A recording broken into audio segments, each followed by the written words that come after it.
Hello and welcome to another video of the Kubernetes tutorial series. Today we're going to talk about services and we're going to learn all there is to know about them to get us up and running.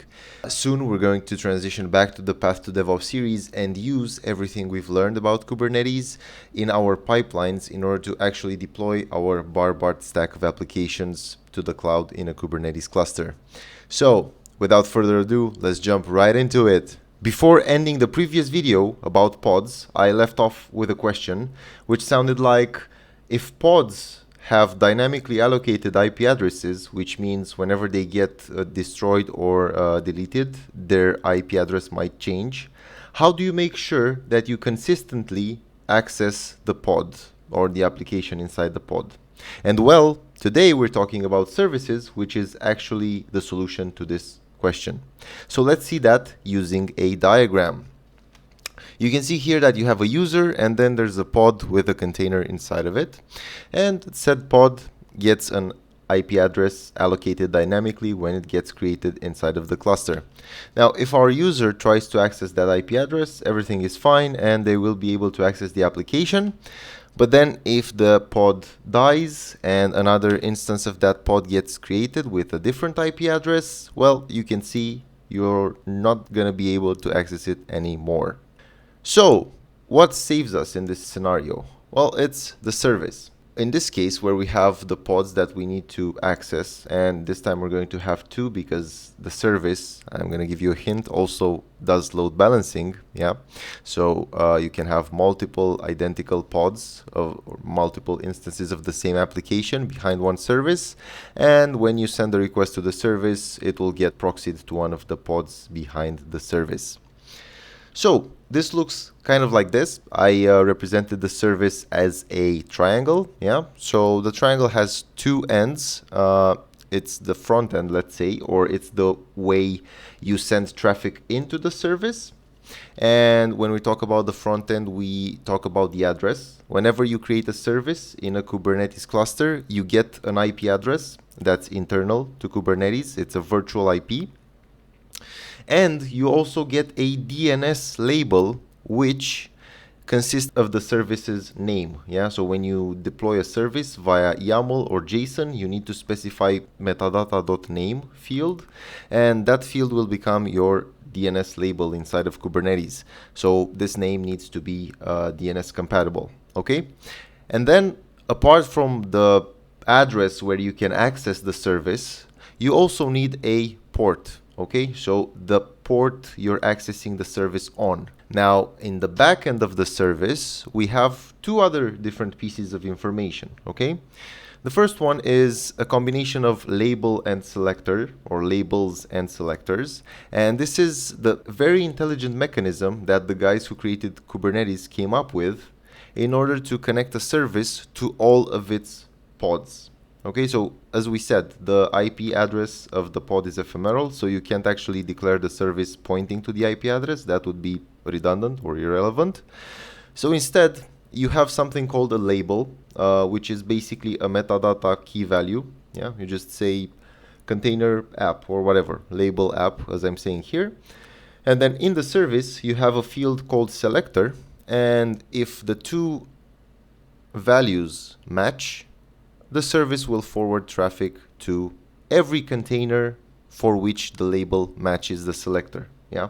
Then you also have the port, because even though you send the traffic to the container, you need to specify on which port is the container mapped to the pod. Now, if I were to send traffic into my pod or inside of my container from my user, it would look something like this. Okay, the user would talk to the DNS label of the service. I think that's easier because we don't actually want to use IPs.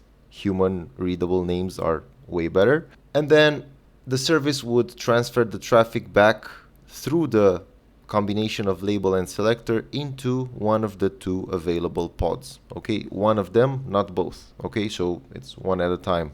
And if another pod gets deployed, which is the same configuration as the other ones, but with a different label, this one has the label web. As you can see, the selector doesn't match the label, so this service will not forward traffic to this pod ever. Time to get even more in depth and to understand what happens behind the scenes when a service gets created, and also how traffic gets routed to the backend pods.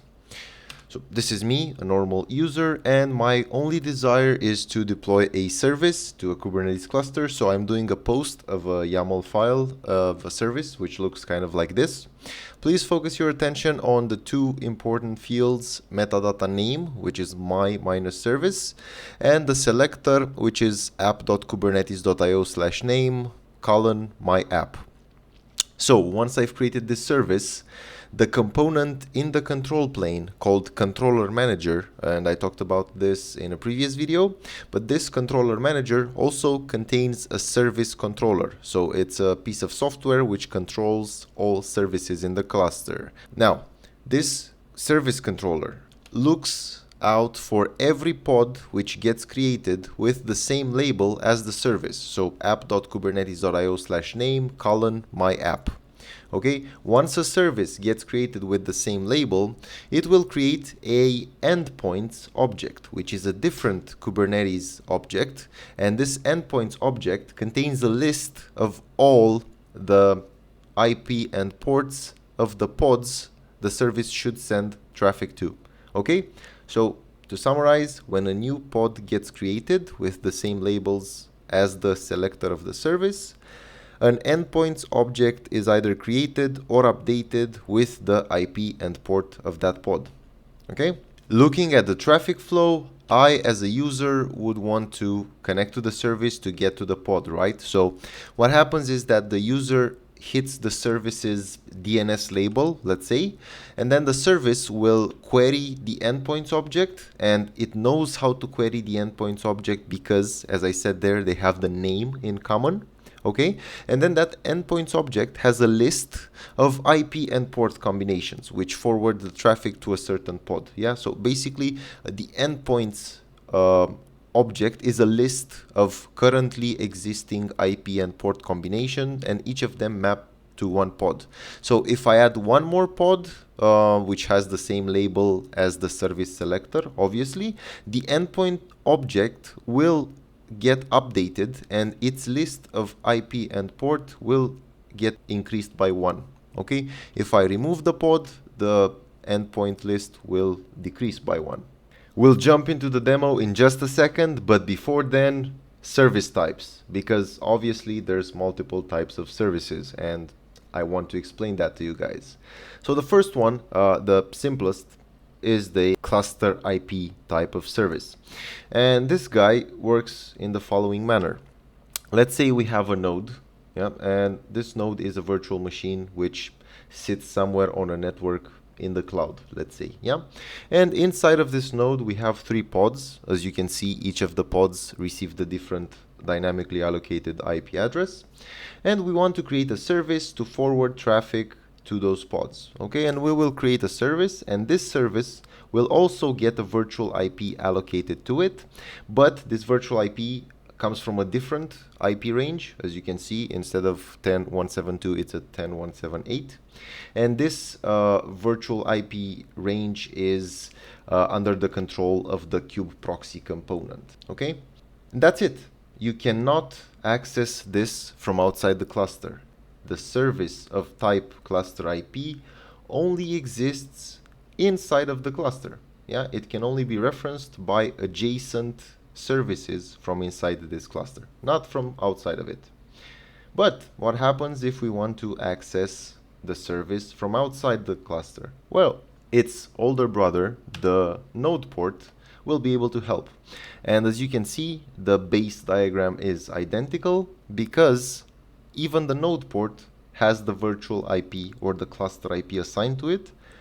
But on top of it, if you want to access the service from outside of the cluster, you can hit the node IP address and then an ephemeral port which is assigned to your service of type NodePort.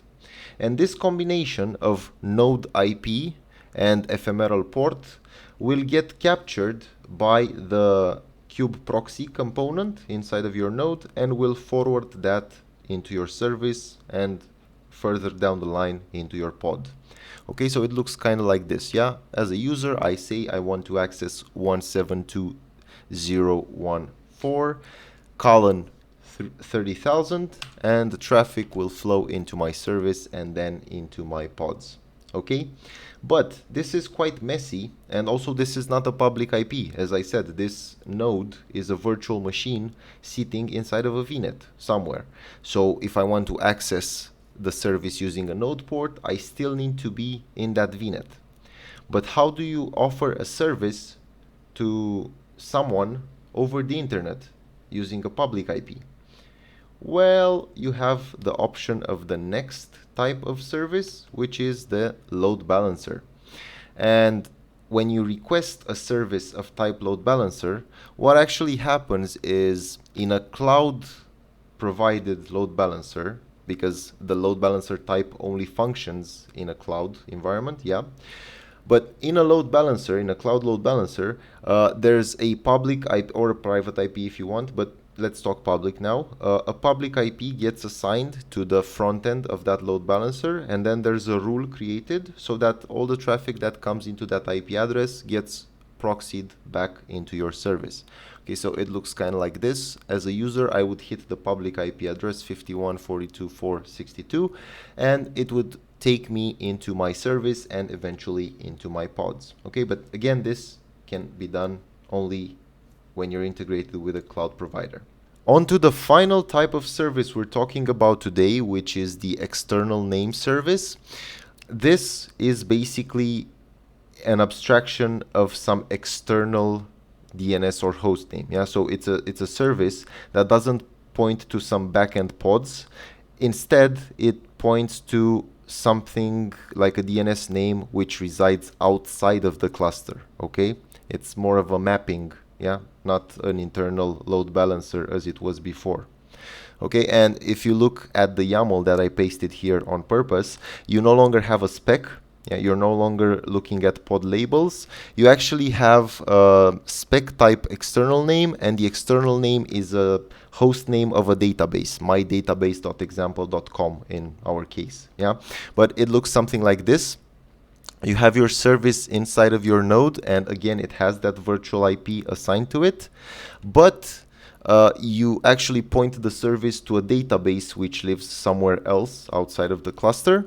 And when you hit the service, yeah, you will hit the service inside the cluster using the service name, HTTP my-service, and it will point you actually to outside the cluster and into your external database, just as you wanted.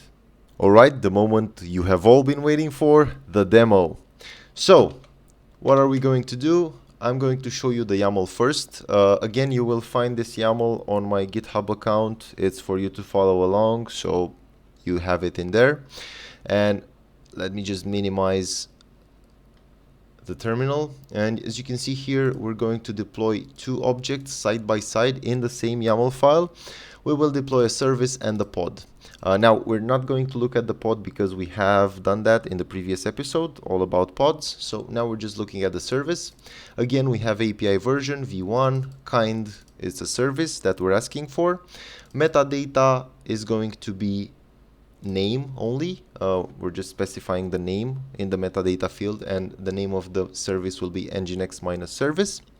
And then in the spec, we have the selector, which matches the label of the pod. That's very important. Let me highlight it. Yeah, you can see they are identical. So this service should send traffic to this pod. And then we have the port mapping, which basically says that the traffic comes into the service on port 80 and then gets redirected back in the backend to the pod on port called HTTP. So HTTP is actually the name of container port 80. Yeah, this is an actual name, not the port. We could have used something like 80 instead of HTTP, but you can use either of them, and I just put HTTP here to allow you to see that you can use any of these two options. Okay, so what we need to do now is fairly simple. I'll open a new terminal and I'll close this, and I'll close this as well. And first I'll do a change directory into the all about services folder. Now I'm going to do a kubectl delete -f because I've already deployed this previously to test it, and now everything was deleted. Yeah, and now I'm going to apply the same YAML. So now we have a service created and a pod created. Yeah, just as we expected. Let's look at the service. And as you can see here, it's of type ClusterIP. So when you don't specify a type for your service, you can see here I have no type key. It's automatically ClusterIP. And this is the ClusterIP that I got. Let me take it. And I'm actually going to write it down. This is ServiceIP. Okay. And let's look at the pod as well. Okay, so kubectl get pod output wide, and we'll see now that I have, this is the pod IP. Yeah, so as I said, what you can notice is that there are different ranges. This is 1042 for the pod, and this is 1043 for the service. Okay, the range differs, and this can tell you if it's a service or a pod. That's a very good thing to look at. Now let's look at the endpoint object that got created. So kubectl get endpoints, and you can see that the Nginx service endpoint got created. Okay, and it's mapping the name of the service, which is Nginx service, to the endpoint 1042.029:80, which is basically the combination of IP and port of the pod. Yeah. So how will I access this? How can I show you what's happening in here? Well, we'll do that with courtesy of the kubectl port forward command. And I'm not going to type it, I'm just going to get it from history, but I'll explain it. So port forward means that the service, Nginx service, which is our service from here, will get mapped onto my local host, will get forwarded into my local host on port 8080. Yeah, so service port 80 will get forwarded to localhost 8080. And once I run this, if I exit this and I go to localhost 8080, I am on the Nginx welcome page. Yeah, this is from inside my cluster. And now, just to show you that that was from inside my cluster and not a preloaded page, I will get the pod again, and I will get the, sorry, without the namespace flag, I will delete the pod. And now you will still see that the connection is being handled by the port forward command. If I refresh the page, it started spinning, yeah, and the site cannot be reached. If we go in here, it says an error occurred, port forwarding, lost connection to pod. Okay, so it tells me the pod died, and what I can do now is kubectl apply -f. I will deploy that combination of service and pod one more time. As you see here, the service was unchanged because I did nothing to it. I just deleted the pod, and the pod got recreated. So kubectl get pod output wide. First of all, I want to show you that this pod and this pod, they have different IP addresses. Yeah, and let's see if by forwarding traffic back into the service, it's able to reach the pod. Yeah, it is. You see, the Nginx page got loaded. Okay, so it doesn't matter if the pod in the backend changes its IP, the service can always go or forward traffic into that pod, or pods if it's multiple of them and you want to load balance the traffic, okay, because the service is after all a load balancer of sorts. Now, this is all I wanted to share with you guys regarding services. If you have questions or things that you didn't understand, I'm waiting for your comments down below. Thanks a lot, and I'll see you next time. Cheers.